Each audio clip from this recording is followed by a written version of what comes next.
andaikan satu orang yang berdoa diijabahi oleh Allah, itu sudah cukup.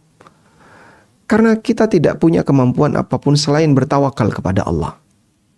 Dan kita berharap semoga mereka tetap berada di atas iman.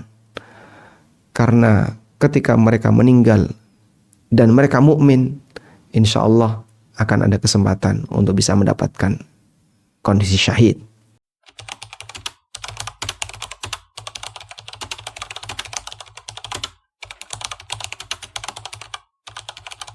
Assalamualaikum warahmatullahi wabarakatuh. Sebagaimana yang kita ketahui berkaitan dengan kondisi kaum muslimin yang ada di Palestina, terutama kejadian yang saat ini ada di Rafah dan beberapa daerah sekitarnya. Kita menganggap ini sebagai musibah bagi kita semuanya. Tidak hanya sebatas karena latar belakang kemanusiaan, tapi juga karena ikatan iman. Mereka adalah saudara kita yang saat ini sedang dijajah oleh orang-orang Yahudi dengan cara yang sangat zalim. Apa yang bisa kita lakukan? Berita ada di hadapan mata, dan aneka kejadian videonya nyata bisa kita saksikan, baik melalui media sosial atau melalui media berita yang lainnya. Setidaknya karena kita sebagai kaum muslimin, jangkauan kita di Indonesia mungkin sangat terbatas. Apalagi posisi kita bukan termasuk di antara pemegang kebijakan.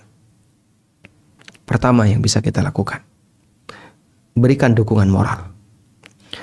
Dukungan moral itu setidaknya adalah Anda bisa menyampaikan pernyataan apapun secara online misalnya, atau minimal adalah sebuah doa. Pada waktu Nabi SAW berada di Mekah, bagaimana kejahatan yang dilakukan oleh orang-orang musyrik dalam menyiksa keluarga Yasir. Yasir, istri beliau, dan juga Ammar. Nabi SAW melihat kejadian itu, dan beliau tidak tega sahabatnya disiksa demikian. Bahkan Sumayyah, yang disebut oleh Nabi SAW sebagai syahidah yang pertama, wanita syahid yang pertama, Rasulullah SAW hanya bisa mengucapkan, sabran ya ala Yasir, bersabarlah wahai keluarga Yasir.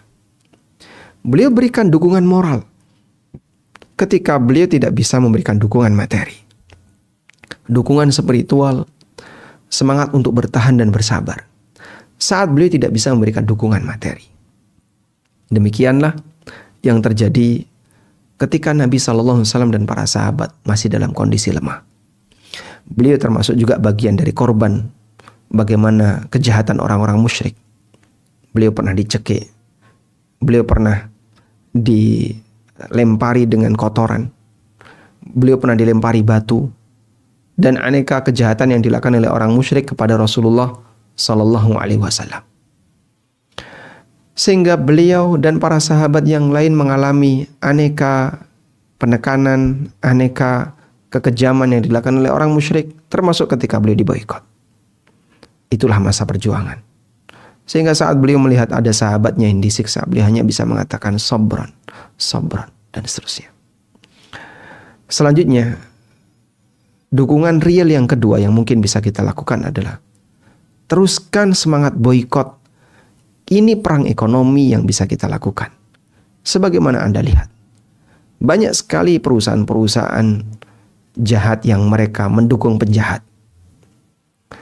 Dan mungkin dari sebagian keuntungan itu dipakai untuk mendukung kejahatan yang dilakukan oleh orang Yahudi.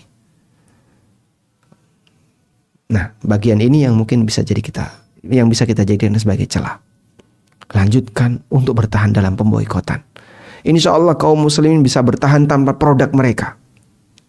Insya Allah kaum muslimin bisa bertahan tanpa bergantung kepada produk mereka.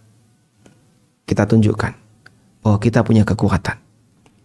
Alhamdulillah, beberapa berita berkaitan dengan kondisi perusahaan-perusahaan itu, mereka mengalami kerugian senilai sekian-sekian. Jika itu real, semoga jadi pelajaran bahwa kaum muslimin punya kekuatan ekonomi dalam hal ini. Dan jangan lupakan dalam doa baik saudara-saudara kita yang sekarang sedang dalam kondisi dizalimi, doa baik Anda bisa jadi dikabulkan oleh Allah. Andaikan satu orang yang berdoa diijabahi oleh Allah, itu sudah cukup. Karena kita tidak punya kemampuan apapun selain bertawakal kepada Allah. Dan kita berharap semoga mereka tetap berada di atas iman.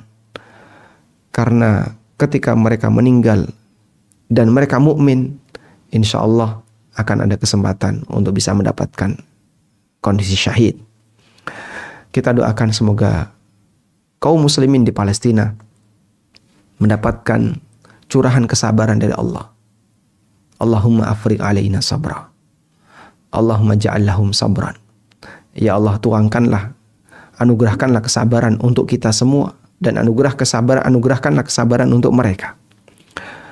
Kemudian kita mohon kepada Allah agar mereka selalu bertahan di atas iman. Sehingga kalaupun mereka rugi materi, rugi di dunia, semoga mereka tidak rugi di akhirat, karena mereka punya iman.